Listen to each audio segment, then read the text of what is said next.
are expected to be higher since there would be a greater number of development wells and associated drilling costs when compared to its Payara project, which will also cost Guyana $1.8 trillion.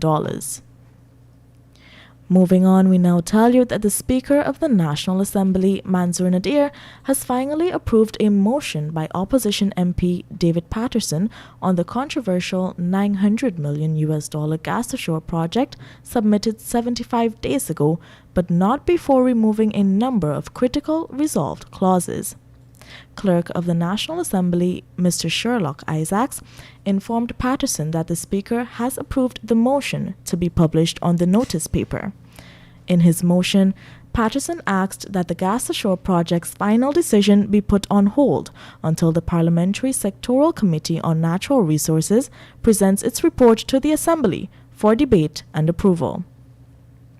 One omitted clause sought discussions on gas leakages and exposures in the marine environment, which have shown to be highly toxic to fish and living organisms and the ecology, which could devastate the fishing industry. Get the full details in today's Kaieteur News. Moving on, we now tell you that the Guyana Teachers Union has rebutted claims by the Ministry of Education that 74% of teachers reported for duty on Monday, when in fact 60% of the workforce were not present but stood in solidarity with the union's call for an isolation day. Guyana Teachers Union President Mark Light suggested that 74% of schools were opened and added that most functioned on skeletal staff, while some teachers only went for one session. He was keen to note too that Monday's isolation day was not only supported by union members, but also non-members. The government reopened public schools last Monday to most students for face-to-face learning. During the past week, however, Guyana has recorded the most cases in record-breaking figures for at least 5 consecutive days. Meanwhile, Minister of Labour Joseph Hamilton warned that teachers who decide to stay away from work will not be paid. And on that note, we now tell you that several nursery, primary, and secondary schools in Region 10 have recorded positive COVID-19 cases in both teachers and students.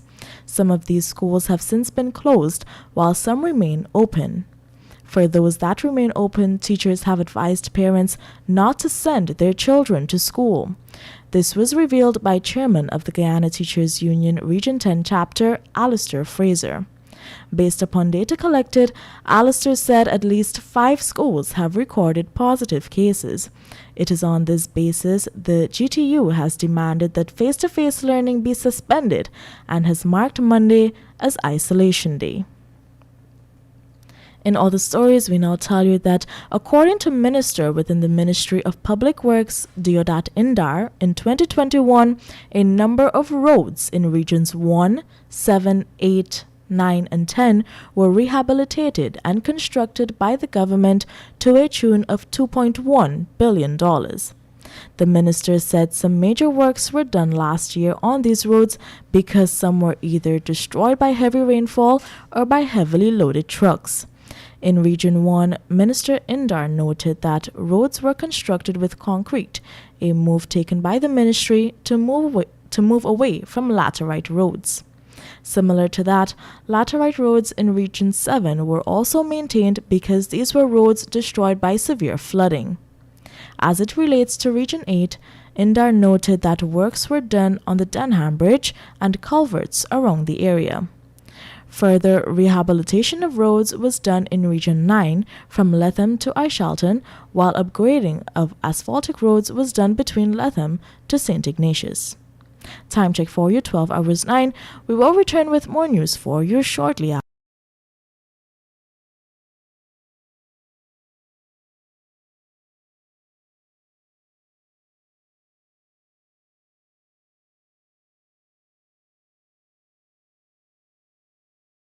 Glenn Lal Show every Monday, Wednesday, and Friday at 7:20 p.m. and a rebroadcast at 11 a.m. The Glenn Lal Show only on Kaieteur Radio 99.1 and 99.5 FM.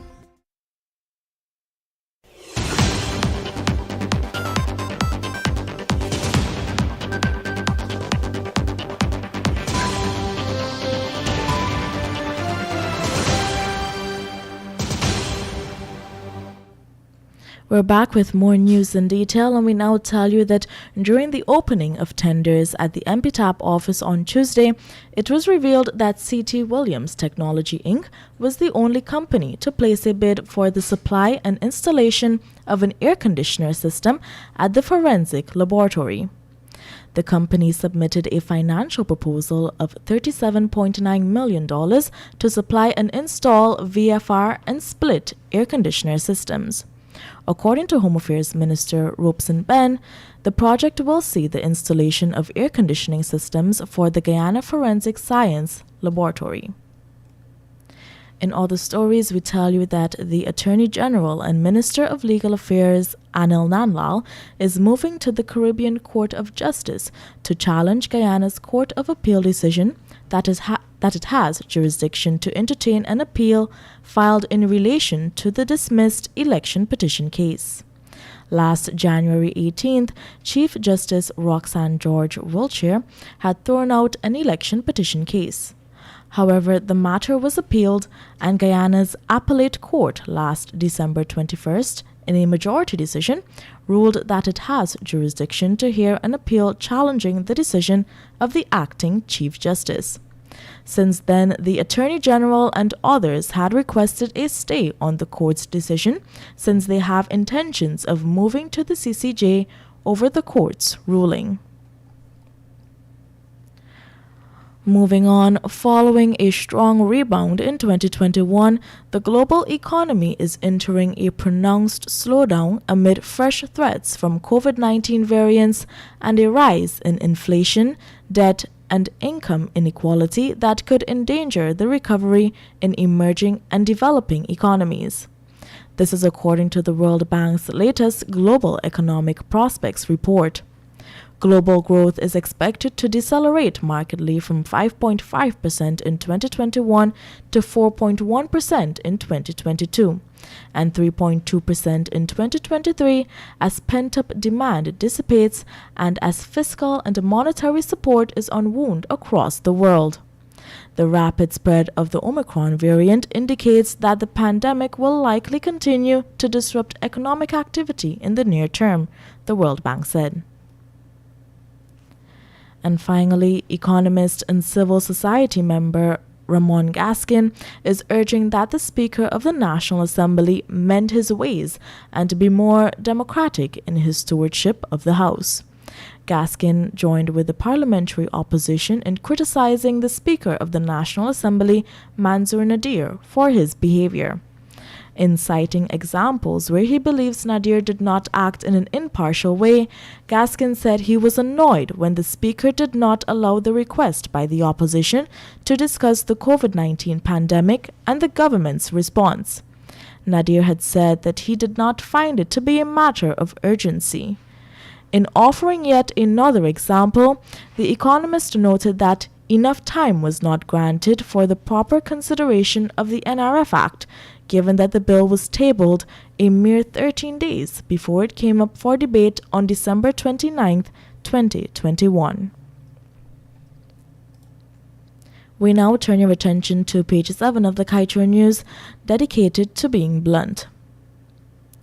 Government has plans to use the oil and gas money to transform Guyana into an ecosystem powerhouse. Big plans indeed to promote tourism. But we at this publication must ask, what about the big plans to extract our people from poverty?